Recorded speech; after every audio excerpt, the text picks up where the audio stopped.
Hello, today I'm going to discuss about the life cycle of butterflies. This lesson plan is created for kindergartners actually through second grade. So they can start learning about the life cycle of butterflies or life cycle in general as early as kindergarten, which prepares them as they move further on to first and second grade. They will be familiar with the term life cycle and how it operates, how it functions, how it works, and things like that. Now, the life cycle of butterfly consists of 4 stages. In this lesson plan, the students will be able to identify those 4 stages by the time the lesson plan is done. They will be able to cut out and print certain cute objects such as these. You have the 4 cycles of butterflies, and they will be able to cut out each of the cycles, each of the stages, and they, on their own, once the lesson plan is done, they will be able to put the places where they go in the correct order. So once we get through with the lesson plan, that will be their summative assignment. That will be their formative assessment to make me know and understand that they have learned what they have needed to learn in order to conduct a life cycle of butterflies by themselves independently. But first and foremost, the learning objectives is to identify the main topic, which is the life cycle of butterflies. They're going to be able to recall key details from a story that we're going to read about transforming from a caterpillar to a butterfly, and also including the stages in between. Also, they're going to be able to learn the sequence order of the butterfly life cycle. And also within the lesson plan, they will be able to identify key terms. These key terms I'm going to discuss in the beginning. These are going to be their vocabulary. These are going to be words that we're going to look for as we read the story from caterpillar to butterfly. Now, this is a fun story. It have pictures, it have steps, it have pop-up props that come out of the book. Very interesting. Sure to grab everybody's attention. Okay, and I'm going to start off also introducing a song about butterflies to get everybody in the mood, and also to start hearing those key terms before I actually speak of them in the book. So I'm going to introduce the key terms by me saying them out loud, showing it some on index cards, and that's going to be placed on our word wall. And then I'm going to introduce them to the song Butterflies, and then that song Butterfly is talks about each stages of the butterfly life cycle. So that's going to be 2 times so far that they've heard these key terms, and then the third time I'm going to introduce those same key terms as we read the book. And I'm going to stop and pause while reading, and we're going to discuss each key term briefly, and that way when it's time for them to actually conduct their life cycle butterfly, there'll be know what stages that they need to take and what stages go where and what order. Also, I conducted this lesson plan based on students at a high level, students at a medium level, students at a low level, and basically differentiating what skills needed more, who needs more assistance, and who's okay with completing this activity alone. And I also introduced the book, The Very Hungry Caterpillar by Mr. Eric. That book has probably been around for quite some time. I remember reading that book in school, and I thought this was a fun book to introduce them as well while conducting this lesson plan. But in this lesson plan, I believe that I reached all levels of the learning aspects. I was able to first start off with the key term words. Then we discussed a song, and during the song, after the song was played, I introduced the book.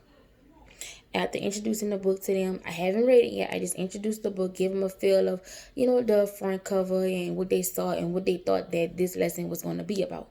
So after introducing the front cover of the book, I went ahead and I did a KWL chart. What can you tell me about butterflies? Do they have wings? Do they not have wings? Do they fly? Do they crawl? Do they walk? Do they do this? Do they do that? Just tell me what you think you know about butterflies and what you want to learn about butterflies after this lesson plan has been completed and done. And also, what I love with this lesson plan, I was able to actually find pictures besides this worksheet that's going to be done after.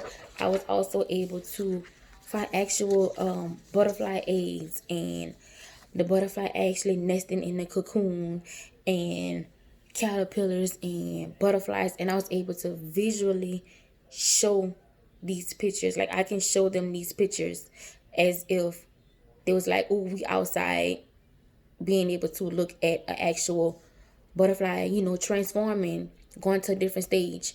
So that would be also a great idea for this lesson plan as well. Like, being able to show them those pictures, being able to show them, like, I can really see that this butterfly is about to transform and turn into another beautiful creature. But I also showed them this paper as well. And it also shows them in the book how the stages is gonna go, how they can go from the egg, then they're gonna go to the caterpillar, then the caterpillar gonna turn into the nest where it's gonna sit in the cocoon, then the butterfly is gonna start to hatch, and then it's gonna blossom. So they have a pretty neat idea of how the life cycle go, which they can soon be able to complete this activity all alone, independently by themselves. But I will also keep this up for visualization as well, to keep them on track and things like that, so they don't get lost and stuff like that. So I went ahead too. I know it's best that they actually see the finished product and also see the model walkthrough, a teacher walkthrough. So, like, while my students are completing, before they complete their actual assignment by themselves, I can first start off by saying, okay, what step comes first? And I can actually cut out what step comes first, which is, the egg. Okay, and I can put the egg in step 1. And I will do step 1 and I will do step 2 for them, just depending on how comfortable they are with doing the assignment alone. So I will start it off for them, and then they can go ahead and complete the assignment by themselves. And with this activity, with this lesson plan, has numerous activities that can be completed. They could do the butterfly worksheet. We can actually create a butterfly out of using certain kinds of materials. Just all kinds of stuff can be done just on the life cycle of a butterfly. All kind of things can be done. And with that being said, I will be able to reach all aspects of students.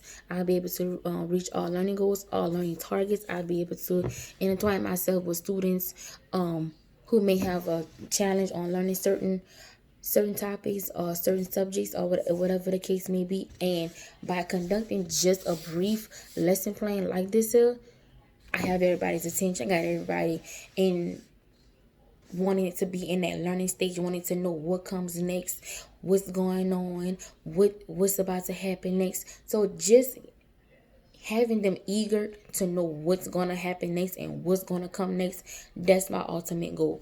Yes, they're going to get it. Yes, I want them to achieve the lesson plan. I want them to understand what we're doing and be able to carry out the lesson plan and the information that they've learned.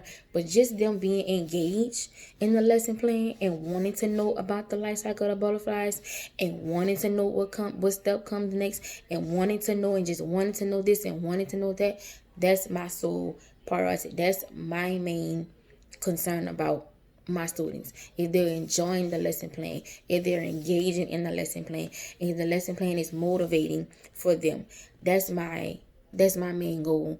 While conducting any lesson plan that I provide for my students, I want them to be able to be like, oh, I'm excited. I want to know what this lesson plan holds. I want to know what Miss D is teaching next. I want to know what's going to come next. So just doing something just simple like this for them, that's that's enough for me. But I hope you have a brief